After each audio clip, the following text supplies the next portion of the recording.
내년부터 금연에 성공하겠다. 내년부터는 모임 횟수를 좀 줄여보겠다. 내년에는 불필요한 소비를 줄이겠다. 착지라는 목표가 되면 안 된다는 거죠. 여러분이 원하는 것이 무엇인지 묻고 바로 거기에 제대로 집중하라는 거죠.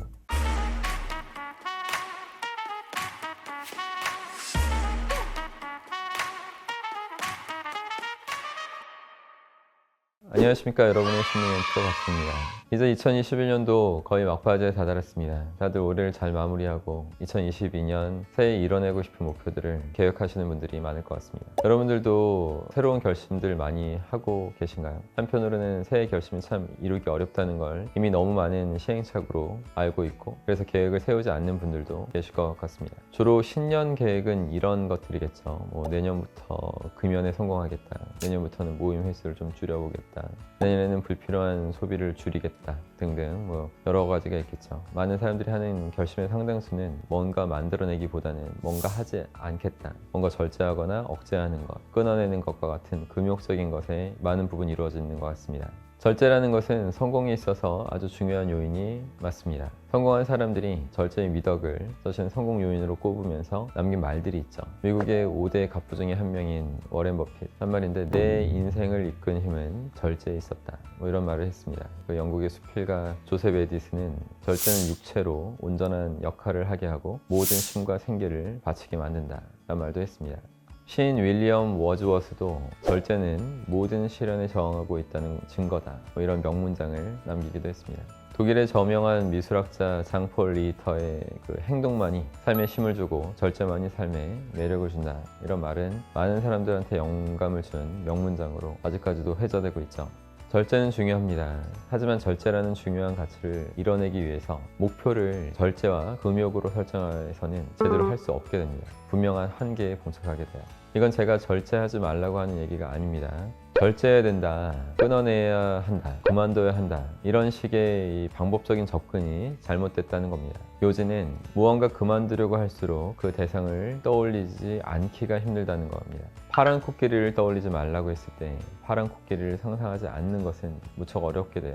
제가 자주 했던 말인데, 실제로 1987년에 하버드 심리학자 웨거너 교수가 했던 하얀 곰 실험이 있습니다. 웨거너는 대학생을 두 그룹으로 나눠서 5분 동안 자유로운 상상을 하게 했습니다. 그런 다음에 A그룹에서는 하얀 곰을 생각하세요 를 지시했고, B그룹에서는 하얀 곰만 빼고 자유롭게 상상을 하세요, 이런 지시를 했습니다. 참가자들은 하얀 곰이 떠오를 때마다 앞에 놓인 종을 쳐야 됐어요. 하지만 결과가 어땠을까요? 하얀 곰을 상상하라는 지시를 들은 A그룹보다 하얀 곰만 빼고 상상하라는 지시를 들은 B그룹이 훨씬 더 종을 많이 쳤습니다. 두 그룹이 하얀 곰을 비슷하게 떠올린 것도 아니고 B그룹이 훨씬 더 많이 떠올렸다는 거죠. 이걸 하얀 곰 효과라고 부르기 시작했습니다. 인간은 무의식적으로 의도와 상반되는 행동을 하게 되는 면이 있어요. 오히려 하지 말라, 이런 강제성이 있는 말이 스스로를 절제하도록 만드는 것이 아니라 반대 급부를 자극하게 된다는 겁니다. 따라서 여러분이 새로운 결심을 하기로 마음먹었다고 한다면 무언가를 하지 않게끔 착지라는 목표가 되면 안 된다는 거죠. 그러면 그것을 끊겠다는 생각조차 하지 않고 그것을 끊는 방법은 뭘까요?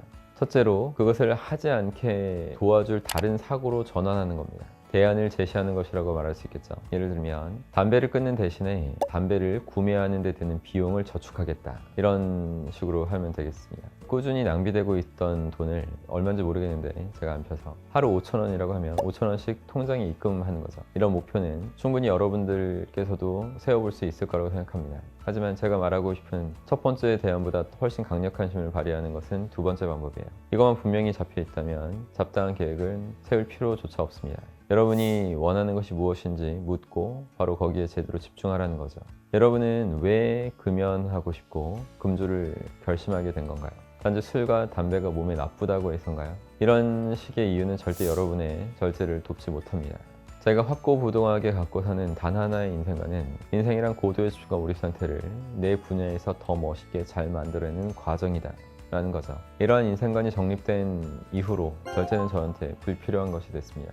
일부러 절제를 해야겠다고 마음먹은 적이 별로 없어요. 말하자면 절제를 하지 않았지만 자연스럽게 절제된 생활로 잘 굳히게 되고 생활할 수 있게 된 겁니다. 올바른 인생관이 정립된 사람들은 본능적으로 무엇을 해야 할지 알고 행동하죠. 집중해야 하는 것에 집중을 하면 되는 겁니다. 일을 하거나 책을 읽을 때 어떠한 상황을 하더라도 고도의 집중과 몰입 상태를 견지하고 있기 때문에 불필요한 것에 집중을 뺏길 이유가 없습니다.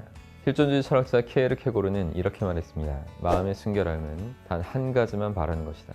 멋있는 말이죠. 진짜 원하는 것에 하나의 마음을 집중한다면 이러이러한 것을 끊겠다, 절제하겠다, 이런 쓸데없는 목표를 세울 필요가 없게 되는 것입니다. 여러분들 새해 결심을 세우기 전에 인생에서 진정으로 추구해야 되는 가치가 무엇인지에 대한 생각을 제대로 하시는 시간을 꼭 가지셨으면 좋겠어요. 집중할 것에만 집중하고 쓸데없는 것에 집중을 뺏기지 않는 그런 멋진 여러분들이 되시길 바라겠습니다. 그럼 항상 힘내십시오. 고맙습니다. 여러분 영상 재밌게 보셨나요? 재밌게 보셨다면 구독해 주시고 좋아요 자주 눌러 주십시오. 그리고 댓글로 여러분의 생각들, 여러분의 의견들을 많이 남겨주십시오. 그럼 제가 그 글들을 다 보고 친절하게 답변도 남겨드리겠습니다.